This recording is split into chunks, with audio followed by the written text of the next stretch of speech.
Ciao, salve a tutti, ben ritrovata, ben ritrovato. Cosa indispettisce un narcisista più di tutto in amore?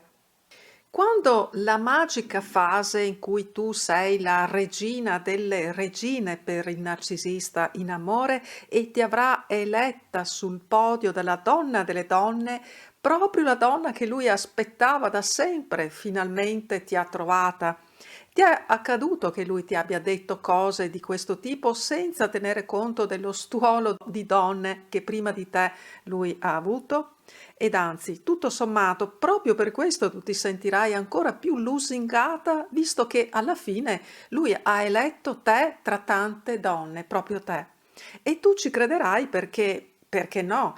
Perché non crederci? A te lui sembrerà così plateale da non poter essere che sia proprio plateale, deve essere vero, autentico, su via. Perché mettere in dubbio? Perché essere così sospettosi, ingratamente sospettosi? O meglio, sospettosa di lui, che ti ha donato così tante attenzioni e così disponibile con te. Mettiamola anche in versione al femminile, se tu hai a che fare o hai avuto a che fare con una donna narcisista. Il fatto è che passata la prima magica fase del love bombing, in cui il narcisista si comporta con te in maniera magnifica, da vero principe azzurro, cercando di conquistarti in tutti i modi. Beh, passata quella fase, lui comincerà a sembrare sempre più insofferente nei tuoi confronti. E così una donna narcisista in amore farà altrettanto perché si dimostrerà ad un certo punto via via sempre più assente e fredda con te.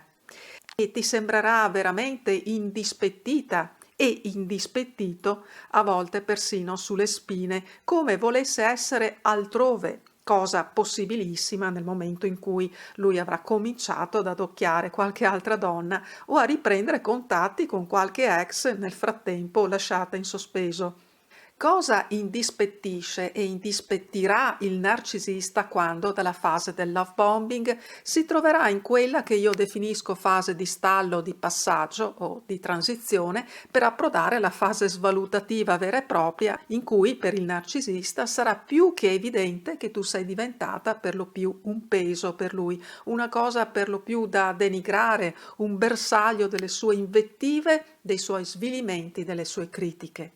Lo indispettirà il fatto che tu cominci a recriminargli tutto questo. Questa sarà una delle cose che in particolare lo indispettiranno fino a un'intima e non solo intima intolleranza nei tuoi confronti.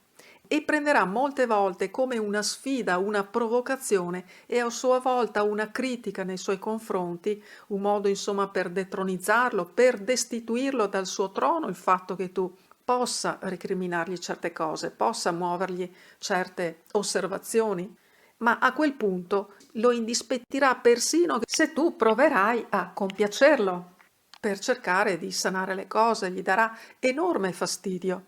E gli darà fastidio che tu in una certa confusione passerai dal chiedergli perché si comporta in un certo modo, per poi cercare di accontentarlo in ogni modo per vedere se questo possa riportarlo all'uomo che era all'inizio. E lui sa bene che stai provando in ogni modo ed anche questo lo indispettirà. Sì, dirai, in pratica ogni cosa lo indispettisce. Sì, ad un certo punto della relazione il narcisista comincerà ad essere ipersensibilizzato, per così dire, ad ogni cosa che tu dirai e farai, giusto per prenderla alla rovescia, con un sentimento di ostilità e di rifiuto che ti sembreranno assoluti. Non gli gradirà come fai le cose, come cucini una cosa e bada non in generale come cucini, no, cercherà di essere sempre molto sottile nelle sue osservazioni, come affetti il pane, come mescoli la farina, cosa dici al figlio, se vai a parlare con l'insegnante, se non ci vai e così via e così via. Una cosa è il contrario di quella cosa e gli darà fastidio e lo indispettirà persino il tuo dolore, il fatto che il suo disamore, il suo cambiamento nei tuoi confronti ti faccia star male. Sono successe anche a te queste situazioni, di aver vissuto queste forme di ostilità, di averlo percepito, averla percepita indispettita o indispettito, o chiaramente infastidito, per non dire direttamente distruttivo con te. Beh, fortunatamente non tutti gli uomini e le donne in amore sono così.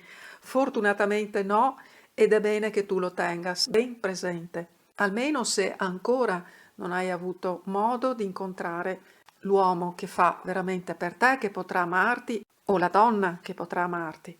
Se vuoi che approfondiamo un tuo caso personale e vedere di risolverlo al meglio, contattami pure.